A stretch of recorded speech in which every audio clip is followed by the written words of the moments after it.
সম্মানিত ভিউয়ার্স, আসসালামু আলাইকুম। আমি ডাক্তার নাহিদ ফকির। সম্মানিত ভিউয়ার্স, আমি আপনাদের আজকে একটি কেস দেখাবো। রোগীর নাম হচ্ছে আয়েশা, বাসা হচ্ছে চকরিয়াতে। উনি এসেছিলেন 22/6/2023 সনে।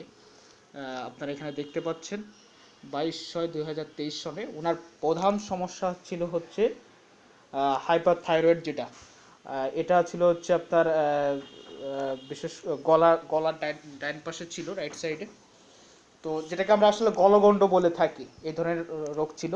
থাইরয়েড গ্ল্যান্ড অনেক বেশি ফুলে গিয়েছিল এবং ওনার হচ্ছে ওখানে মাঝে মাঝে ব্যথা হতো, ঢোক গিলতে কষ্ট হতো, শ্বাস নিতে কষ্ট হতো, পেটে ব্যথা ছিল, পেটে কামড়ানি ছিল, ইত্যাদি সমস্যাগুলো ওনার মধ্যে বিশেষ করে লক্ষণীয় ছিল।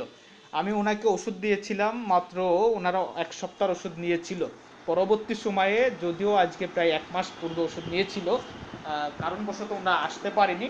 তো আমার সেই রোগীর স্বামী আমার সামনে এখন উপস্থিত আছে, দ্বিতীয়বারের ওষুধ নেওয়ার জন্য এসেছেন। আমি একটু ওনার থেকে জানবো যে আপনারা যে ওষুধ নিয়েছিলেন গত 1 সপ্তাহের ওষুধ খাওয়ার পরে চাচির মধ্যে যে থাইরয়েড গ্ল্যান্ডের যে সমস্যা প্রায় 10 বছর যাবৎ ছিল, এইটা ওনার যে ব্যথা ছিল, ব্যথাটা কি অবস্থায় ছিল?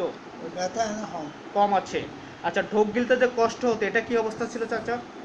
গিলিতে হস্তই অনাদর তাই আচ্ছা, ওনার যে শ্বাসকষ্ট হতো, এটা কি অবস্থা? ইয়া না একটা ভালো এটা ভালো আছে। আচ্ছা, ওনার পেটে জ্বালা পোড়া করতো, পেটের মধ্যে ব্যথা ছিল, কামড়ানি ছিল, এটা কি অবস্থা? ইয়া না ভালো এ ভালো আছে। ও গ্যাস্ট্রিকের ওষুধ খাতে আচ্ছা, ঠিক আছে, ইনশাল্লাহ। তবে আমি আশা রাখি, আল্লাহ চাহে তো খুব দ্রুত সময়ের মধ্যে উনি সুস্থ হবে, যদি আপনি নিয়মিত ওষুধ ওনাকে খাওয়াইতে পারেন। আচ্ছা ঠিক আছে? তো আপনি আমাকে ভিডিও করার অনুমতি দিলেন। জি, ধন্যবাদ আপনাকে আমাকে সহযোগিতা করার জন্য।